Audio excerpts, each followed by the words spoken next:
Estamos recibiendo esta mañana a Diego Canepa, el prosecretario de la Presidencia de la República. Diego, buen día, ¿cómo anda? Muy bien, muchas gracias, Daniel. Te pido disculpas nuevamente por haber llegado unos minutos tarde. Estas horas son complicadas para mí porque a las 8 de la mañana entran mis tres hijos a la escuela y bueno, siempre entre las 7 y las 8 es la hora quizás de más movimiento del día. Bueno, pero tenemos tiempo, de pronto no aquel que habíamos estimado, pero en definitiva para abarcar algunos asuntos importantes. ¿Qué hay a esta altura de la campaña? ¿Confianza, incertidumbre, inquietud por el resultado final? Mira, yo creo que lo que hay es una elección que claramente demuestra que la primera fuerza política del país sin duda sigue siendo el Frente Amplio, la única fuerza política en el país, después de 10 años de gobierno y con un gobierno y con una gestión que ha demostrado un cambio estructural enorme en los uruguayos, que nosotros estamos muy confiados de tener una mayoría parlamentaria por tercera vez que nos permita seguir desarrollando un proyecto de país y un proceso de país que ha iniciado desde el año 2005 y que ha generado cambios estructurales enormes. ¿Y por qué ese declive que llama a los analistas a hablar de una elección abierta? No, pues yo creo que hay una elección abierta como hubo en el 2009, como hubo en el 2004, está faltando unos meses. Uruguay tiene una conformación, por suerte, de partidos políticos muy fuertes. Hay tres partidos políticos, uno que ya hace mucho tiempo que es el principal partido político del Uruguay, que es el Frente Amplio. Luego hay dos partidos fundacionales o tradicionales, el Partido Nacional y el Partido Colorado, que lo que es mucha gente que más allá de la gestión que tenga el gobierno, igual va a votar aquel partido en el cual se siente identificado ideológicamente. Y eso te lo puede decir cualquier analista. Por ejemplo, las últimas encuestas aquí mismo ha ido aumentando enormemente la aprobación de la gestión del gobierno. Y no necesariamente eso implica más votos para el partido de gobierno cuando va a una elección. Porque hay personas que, aunque estén de acuerdo con la gestión, aunque tengan acuerdo en algunos cambios, no necesariamente van a votar al partido que hace esos cambios. La senadora Lucía Topolansky aludía a esa aparente disyuntiva que se le plantea al votante. Por un lado, respaldar la gestión de Mujica en niveles históricos y por el otro, no comprometerse con un tercer gobierno del Frente Amplio definitivamente. Pero, a ver, todavía quedan algunos días de campaña. Lo que está claro, que nosotros hemos... A ver, Daniel, acá hay una, y lo digo con mucho respeto y convencimiento. Hay una rutina democrática que los uruguayos nos hemos acostumbrado. Ajá. Lo más importante que va a pasar el 26 primero que vamos a votar. Es algo que es muy natural y normal para todos, pero tú y yo vivimos, yo más chico, más niño, pero muchos uruguayos vivimos en una época de una dictadura donde no nos permitió votar y decidir nuestro destino. Decidir nuestro destino colectivamente como sociedad ya por sí es un hecho muy importante. El segundo es que esta rutina democrática lleva a que la participación pasa por otras cosas. Más allá de la movilización, hay algunos que dicen, che, ahora se moviliza menos que antes, se participa menos que antes. Cada elección, nosotros ya nos estamos volviendo un poquito más viejos, lo decíamos antes de entrar al aire, cada elección se dice exactamente lo mismo. Y lo que sucede es que la gente toma esto con menos dramatismo porque en realidad el Uruguay está muy bien. Como estamos con una situación económica que es, en comparación a lo que tenemos hace 10 años, excelente, y hoy es una buena situación económica que nos permite tener perspectiva, las discusiones pasan por otro tipo de elementos y no se vive con ningún dramatismo en el país. Yo creo que la preocupación está, Daniel, en lo que vos planteaste al principio. Acá hay una sola certeza clara. Nosotros tenemos un país que bajó la pobreza del 40% en el año 38%, 40%, de 3 millones y medio de uruguayos, más de un millón de uruguayos estaban bajo la línea de pobreza. Hoy hay menos del 11%, vamos a llegar al 10% cuando el presidente Mujica termine su administración. Y eso va a significar algo histórico porque va a ser el momento de mayor cantidad de personas que hemos sacado de la pobreza. La indigencia, que es las personas que no tienen suficientes calorías por día para su desarrollo psicofísico, o sea, en buen romance, los que no comen bien en nuestro país, ha llegado a niveles los más bajos en la historia del país. En un país que el desempleo está históricamente, desde que se mide el desempleo a principios de la década de 60, está hablando de años 60 o 61, nunca en la historia del país, Daniel, nunca hubo tan bajo desempleo, nunca se generó tanta inversión. Ahora, todo esto, tomando esos datos, eso lo que va a discutirse es, lo que se está discutiendo es si este modelo de país, con todo lo que está proponiéndose, porque acá es posible discutir algunas cosas porque se construyó el primer piso y se construyó el segundo piso. Ahora, permíteme, Diego, hay algunos aspectos que vale la pena reiterar. Lo primero es que hay una percepción de parte de todos los analistas y aún aquellos que simpatizan con el Frente Amplio de que hay un desencanto en algunos sectores. Por eso la elección llega a este tramo tan reñida.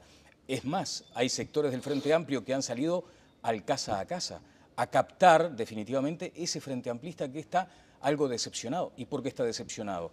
No ha de ser seguramente por estas cuestiones que tú has enunciado ahora. No, pero a ver, el casa a casa es algo característico del Frente Amplio, lo hacen casi todos los sectores y es parte de la diferencia. En un país con 2.400.000 400.000 votantes de 3,5 millones de habitantes, todavía la política se hace caminando y saludando a la gente. La televisión, esto es muy importante porque permite comunicarnos inmediatamente con mucha gente, pero el voto, que es mucho más que simplemente el convencimiento, que simplemente es mucho más que un proceso racional, hay un proceso emocional también. Pero hubo acento en ese procedimiento de Sí, campaña. claro, hubo acento porque hay una necesidad del cara a cara y de que los militantes y de que la gente del barrio vuelva a hablar, porque aquí lo que está en juego es como decía un amigo el otro día, me decía, está todo muy lindo esto de lo que dicen que no van a tocar, que no van a cambiar, pero ¿te parece que no va a pasar eso? Porque lo que está en juego son muchas cosas que se lograron, que después lo que está claro es que con el Frente Amplio vamos a continuar en este camino y vamos a continuar profundizando y avanzando y siguiendo cambiando. Del otro lado hay una incertidumbre enorme, porque personas que destruyeron, partidos políticos como Partido Nacional, que destruyeron los consejos de salario, lo destruyeron, eso es un hecho. Por acá se puede discutir después sobre las interpretaciones, pero hay un hecho. Cuando gobernó el Partido Nacional, destruyó los consejos de salario. Eso es lo que sucedió. Y dicen ahora que están de acuerdo con los consejos de salario, pero, siempre hay un pero, Daniel, siempre hay un pero lo vamos a mejorar. ¿Qué significa que lo vamos a mejorar? ¿O qué significa? Nada. Significa que en realidad no nos gusta lo que está pasando y lo que hemos hecho. Y después nos dicen algo muy interesante, dicen, no, vamos a tratar de no ser tajantes. Bueno, ahí hay una diferencia importante, porque en esto la gente cuando evalúa y cuando tiene que comparar, porque tiene que comparar y ver, más allá de su convencimiento, qué es lo que ofrece y qué es lo que es cada candidato en esto, cuando uno ve y dice, bueno, no van a ser tajantes, nosotros sí vamos a ser tajantes. Hay una gran diferencia.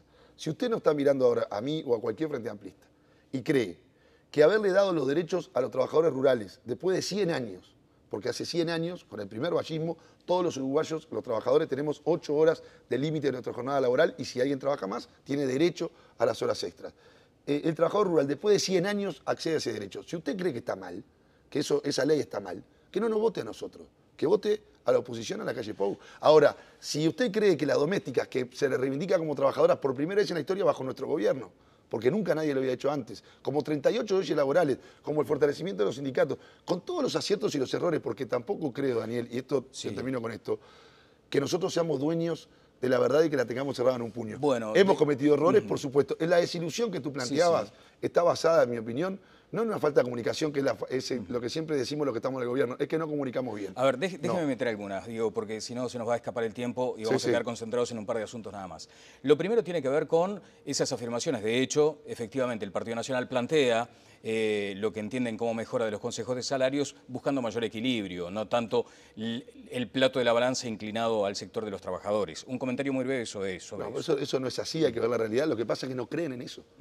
Como no creen tampoco las empresas públicas como factor de desarrollo, dicen, sí, no las vamos a tocar porque saben que en el 92, tanto la calle Pou como la Bordi seguramente votaron vender las empresas públicas, ellos, porque la calle tiene la misma edad que yo, o sea que sabe que éramos muy jovencitos, pero 18, 19 años, pero votó eso. Hoy cambiaron. Dicen que cambiaron, le creemos. Ahora, no creen en lo que nosotros entendemos que es clave, que son factores clave para el desarrollo del país. ¿No es un error de concepto, acaso, señalar al Frente Amplio como fundacional desde el lugar de que toda la bonanza llegó hace 10 años? No, yo no estoy diciendo eso. El país no empezó. Yo nunca he dicho eso y al contrario, creo que hay políticas que han sido a continuación. Lo que no hay ninguna duda, que Uruguay era un país gris, era un país del empate, hay que acordarse, algo que no se puede transmitir en cifras, se puede transmitir en estado de ánimo. El país era un país gris, todo eso que hablamos del nuevo uruguayo, las murgas, hasta por lo que pasó con la selección, y porque la realidad es que 10 años de crecimiento económico, redistribución de la riqueza, que es indiscutible, pues son los datos que están ahí, no sucedían en el Uruguay de hacía más de 50, 60 años. Había que ir mucho más atrás para encontrar esto. Lo que hay hoy es una discusión, una dicotomía que es, nosotros tenemos la certeza de cuál es el camino de más cambios y más futuro con el Frente Amplio y la absoluta incertidumbre de si en realidad vamos a volver para atrás o vamos a hacer algo peor si hay un cambio en ese camino. Bueno, el presidente de la República, que lo entiende usted como su niño mimado en algunos casos, ¿no? Lo tiene en alta consideración. Sí. El presidente se ha metido en la campaña y hay quienes entienden que, aludiendo a esa figura del presidente en el tractor, metió el tractor en la huerta y pisó todo lo que había. El presidente lo que ha hecho hasta ahora, según, hablando en serio, Daniel, yo te digo, no es discurso. El presidente cada vez que ha intervenido en temas de gobierno y planteando la defensa de la gestión del gobierno o la explicación de las posiciones que el presidente ha asumido en el gobierno. Bueno, ha apelado a terminología bastante complicada en un momento de campaña electoral complejo En también. un momento que el Partido Nacional demostró de una enorme falta y adoleció de una enorme falta de visión de Estado Por el en un tema caso muy de delicado, Guantánamo. en un tema muy delicado, en un tema muy serio, donde se puede plantear claramente no tener acuerdos, plantear discrepancias, plantear la falta de no compartir la decisión del presidente, una decisión humanitaria, como fue la de los sirios en este tema de Guantánamo. Sin embargo, las formas, el estilo, las operaciones políticas que hubo en eso demostró, y creo que el presidente tuvo que salir a plantearlo él en primer lugar, una enorme falta de prudencia y una enorme falta, que a mí me preocupa mucho, de responsabilidad. Quienes quieren gobernar este país, más allá de las ideas y todo, hay que tener una enorme responsabilidad. Uno ahí vio una enorme irresponsabilidad del candidato del Partido Nacional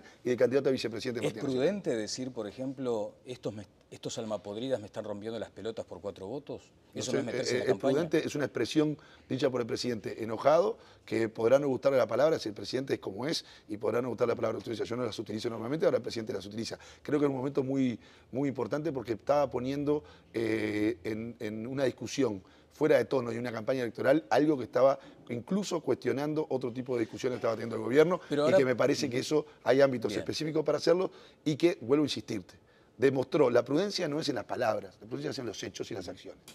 Alguien que pretende gobernar el Uruguay, alguien que pretende gobernar este país, no puede tener tanta irresponsabilidad y, en mi opinión, no solo prudencia, sino sabiendo que al otro día hay temas que tiene que hacerlo. ¿La principal irresponsabilidad dónde estuvo ahí? ¿Dónde la advierte usted? Están en todo el Partido Nacional, en particular en el candidato a presidente y el candidato a ¿Pero en vicepresidente. qué tramo del discurso, por ejemplo? Desde el inicio, cuando fue planteado públicamente algunas conversaciones, como ha sucedido en esta campaña, que eran reservadas no con el gobierno, sino con otros gobiernos, y en donde se plantearon un ataque directo a generar teorías sabiendo que son absolutamente disparatadas y que lo único que generan es la incertidumbre y la falta de claridad en el rumbo que se está tomando. La decisión hoy se dilató. La decisión, el presidente nunca estuvo tomada definitivamente hasta que el presidente dijo, y nunca cambió, dijo, la voy a tomar personalmente. Tomó una decisión, hay un proceso, porque todo esto llevó un trabajo muy serio del Estado uruguayo en los ámbitos que corresponden con el gobierno norteamericano para lograr el refugio de esta gente de Guantánamo, y lo que está faltando es que el presidente dice que cuando haya una persona electa, lo único que va a hacerlo es consultarlo, pero él va a tomar la decisión final, porque el presidente, recordemos con claridad, es el presidente de la República hasta el 1 de marzo del año que viene. ¿Eso transforma el asunto Guantánamo en un asunto entre estados? No, es un asunto donde hay una necesidad del gobierno norteamericano de plantearnos de que cerrar una cárcel que por razones legales internas de Estados Unidos no pueden llevar a esas personas ahí, y son personas que están detenidas sin juicio, de una cárcel que es una abominación en la violación de derechos humanos, y que nosotros tenemos una ley de refugiados que nos permite recibir ¿Es esos un refugiados acuerdo entre como tal. gobiernos entonces, digo? Hay una relación, es un acuerdo, no porque son refugiados que piden un asilo de refugiados y que nosotros lo recibimos, y el gobierno norteamericano, que son los que lo tiene detenido ilegalmente, Pero hubo un lo pedido libera. expreso del gobierno de los Hubo un Estados pedido Unidos. expreso del gobierno de Estados Unidos que encontraba ¿Eso una forma de transforma el recibir. acuerdo en un tema de Estado, de gobiernos? Es un tema de Estado, porque acá va a haber un acuerdo que simplemente hay un Estado que detiene a alguien ilegalmente, lo libera, porque va a venir como refugiado dentro de un marco legal y constitucional que el Uruguay tiene. Es un tema de Estado, entonces. Bueno, decía usted respecto a los avances que ha tenido el Frente Amplio. Ahora hay como una cierta polémica respecto a la inversión en infraestructura. Ahí sí se vuelve a hablar de la década perdida, de la década ganada, del viento de cola, de la tormenta en la proa. Desde su lugar, además en un cargo de tanta relevancia, ¿cómo advierte precisamente esta década, para hablarlo en esos términos, donde de pronto faltó la inversión necesaria para seguir creciendo? Pero a mí me parece increíble que este debate lo estemos teniendo, porque de vuelta voy a decir, como nos enseñaba el general Seregni, están los porfiados hechos, ¿no? Después podemos discutir lo que queremos, hablar de década perdida. Cuando en la matriz energética de este país se invirtieron solo en el gobierno de Mujica, se invirtieron 7.000 millones de dólares en inversión pública y privada en la matriz energética. Estos molinos de viento que muestran hasta la oposición en los avisos, que después tienen el atrevimiento y el tupé, o lo peor, porque atrevimiento y tupé sería parte del juego político, pero la ignorancia supina es algo peligroso, de decir que esto se estaba planteado antes del gobierno de Frente Amplio, y luego nuestro amigo Ramón Méndez le explicó claramente cómo era esto. 7.000 millones de dólares que cambió radicalmente la matriz productiva. Recordemos que cuando llegó el Frente Amplio al gobierno, esto no se cuenta muchas veces, si no pregúntale a Lepra, reunió a algunos diputados a avisarle que en marzo, que si no llovía mucho, en junio nosotros teníamos corte de luz, porque no había ninguna capacidad de generación alternativa de energía, y hacía 15 años que los partidos Colorado y Blanco, 15 años que no invertían un peso en energía de este país. Nosotros invertimos en 5 años 7.000 millones de dólares y en 10 años revolucionamos la matriz energética que nos permite el crecimiento de la matriz productiva, porque cada punto de Producto Bruto Interno que uno crece necesita 50 megas más de instalación fija de consumo energético. Y esta energía que tú ves acá ha aumentado exponencialmente en Uruguay por la calidad de vida de los uruguayos, ya no solamente por la calefacción, que es mucho más de la que existía antes a nivel eléctrico, sino también en verano con los aire acondicionados que también funcionan. Claro. Segundo, la regasificadora que se está construyendo, nadie habla de la regasificadora, viste que ya, en Uruguay es divino, ¿no? Primero discutimos mucho y la oposición dice, no, es un hecho, la regasificadora se pensó en este gobierno, en términos de empezar a ejecutarlo. Estamos hablando de 4 años de gestión, ¿eh? Se discutió y se decidió no hacerlo con Argentina y hacerlo el gobierno solo, se le dijo que era un disparate. Se hizo el llamado. Se hizo la licitación, se cumplieron los plazos, se está construyendo y es la inversión más grande en el tema energético y en infraestructura y en capacidad de independencia energética del país. En la historia del Uruguay son ahí 1.200 millones de dólares de inversión. Tercero, en las carreteras. Sí, en las carreteras. Porque además, usted que está muy cerca del presidente de la República, ¿no? Bueno, lo que quiero decir es, lo de la energía es un dato incontrastable. Nadie puede cerrar los ojos ante lo que ha sido ese cambio. De hecho, aquí, con Méndez Galain, hemos hablado de lo que es la revolución energética. Ahora, el presidente, y usted sí lo debe conocer de primera mano el dato, cuando va a Finlandia, UPM le dice, ¿no vamos a invertir en una tercera planta hasta tanto no arreglen las carreteras? No fue así el planteo, pero te quiero terminar la idea de infraestructura. Bueno, por eso, vamos te cuento ahora el planteo, no, acá hay un grupo de trabajo, después te cuento en un minuto, pero lo importante es infraestructura. ¿Sabés? El crecimiento del país, la enorme explosión de inversión, que se nos dice que fue porque tenemos suerte, porque es el viento de cola, parece que como los commodities, que son el precio de las materias primas, estuvieron altas durante estos años, entonces eso significa que no fue bien. Primero, como dice Tabaré Vázquez, si dicen que gobernamos bien porque tenemos suerte, por lo menos que nos voten por la suerte, porque se ve que ellos tenían mucha mala suerte cuando gobernaban. Pero lo concreto, 4 millones de toneladas de grano año 2004 se movilizaban en Uruguay para exportar. Hoy, en 10 años después, en esta década ganada que hemos tenido, vamos a estar encima de los 22 millones de granos. ¿Sabes lo que significa? No es que duplicamos, no triplicamos, no cuadruplicamos, es 6 veces más la producción que está saliendo por las carreteras uruguayas permanentemente. Hemos ido de atrás, sí, hemos hecho una inversión enorme. Nunca en números, en inversión en dólares constantes, se invirtió tanto en la carretera. Nunca se invirtió tanto en algo que dicen que no hay, es el tren. Pero te voy a decir, yo te llevaría de Montevideo a Pintado a Rivera para ver cómo está funcionando el tren, está mejorando, cómo está mejorando en la licitación el FOSEM 2, que va a ir desde Piedrasola hasta Salto, que ha llevado un tiempo importante porque hemos tenido problemas en la infraestructura de otro tema. Ahora, lo de UPM, lo termino de UPM. Sí. UPM lo que planteó es una discusión que vamos a iniciar, un grupo de trabajo coordinado por la Presidencia, el Ministerio de Economía y el Ministerio de Industria, y que luego con el gobierno que viene se hará la transición de esa discusión porque tiene que haber un contrato de inversión que tiene distintas áreas. Temas medioambientales, temas vinculados a la producción en sí, temas vinculados al tema forestal y temas logísticos, porque el lugar donde va la planta, que no está definido absolutamente por la empresa, pero sí está indicado de manera confidencial, porque esto sí no puede generar una especulación muy grande desde el punto de vista inmobiliario, lo que hay es una necesidad de que haya una planificación conjunta, e incluso con una intervención de la empresa, para la mejora de una infraestructura necesaria para la salida y la llegada de la materia prima y la salida de la producción. Eso es lo que se planteó. Bien.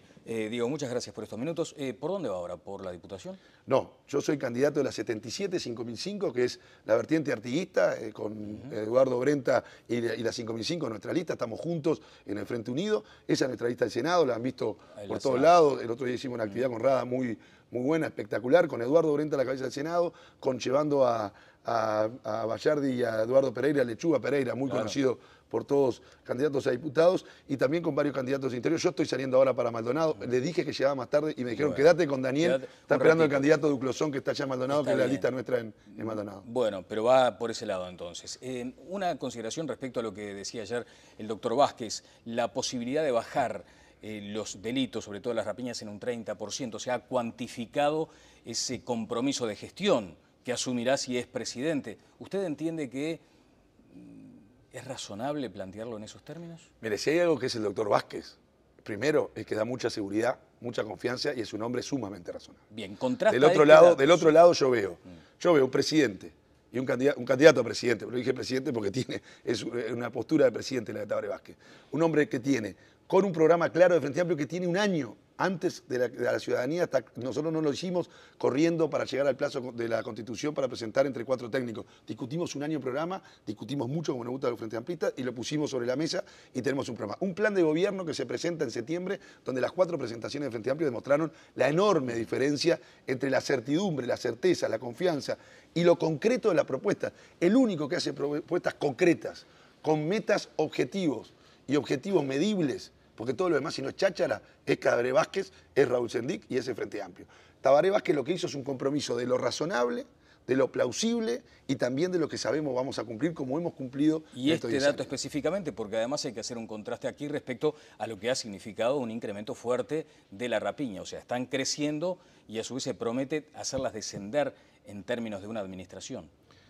La curva ha ido creciendo, después bajó, ha ido creciendo un poco, sí, pero la tendencia general es a seguir bajando la rapiña, que es uno de los delitos de mayor impacto en la gente. Sí, 55 ¿no? por día, por es un impacto mayor en la gente por el hecho que significa, no solo por la violencia que implica eso, sino por lo que genera la impotencia y luego el miedo que genera. Hay un compromiso porque hay un excelente trabajo. Ahora, esto es discutir algo increíble. Te voy a decir una cosa, ¿tú te acordás cuándo fue la última vez que hubo una huelga policial en este país? No la última, discúlpame que me equivoqué. La única vez. La única vez que hubo una huelga policial en este país fue bajo el gobierno del Partido Nacional. Bajo el gobierno de la calle Herrera. Tenían menos apoyo que un banquito la policía en esa época. Decir hoy el Partido Nacional que son la garantía de respaldar a la policía, cuando la única vez en la historia del país, escúcheseme bien, y está ahí los datos, que la policía fue a la huelga cuando tenía prohibido el organizarse, porque el Frente Amplio le dio derecho a los trabajadores policiales como ninguno, le aumentó el salario como nadie, aumentó la tecnología como nadie, y hoy decirnos que la solución es que el ministro va a ser el primer policía, el mismo partido político que hizo que la policía fuera a la huelga porque nunca tuvo tan pauperizado el salario, tan falta de trato con dignidad a la policía. Mire cómo debería estar la policía para ir a una huelga en la década del 90. Está bien, muchas gracias. No nos queda tiempo. El asunto este de Philip Morris no lo podemos titular porque es un tema de alta complejidad, pero hay esperanza. Se contestó muy bien. Es una excelente contestación de Uruguay. Es un caso que sigue siendo un leading case, está con mucha repercusión a nivel mundial. Tenemos una enorme confianza de que Uruguay, y lo sabemos, lo dijimos siempre, es el mismo equipo de abogados, es la misma estrategia que nosotros definimos. Estamos coordinándola. Bueno, yo estoy coordinando la defensa de ese caso. Estamos absolutamente convencidos que Uruguay va a tener un gran triunfo en el caso de Philip Morris contra nosotros en realidad, y que hay algo que no ha cambiado, y te termino con esto. Sí. Nadie duda que la política pública de salud, que es un derecho inherente al Estado, en el caso de la lucha antitabaco ha sido sumamente exitosa. No va a haber ningún intento de amedrentar al Estado, ni en este caso, ni en otro, que nos haga cambiar la política. Al contrario, la vamos a seguir profundizando. Muchas gracias. Gracias a vos. Diego Caneva, prosecretario de la Presidencia de la República. Pausa y seguimos adelante en Telemundo.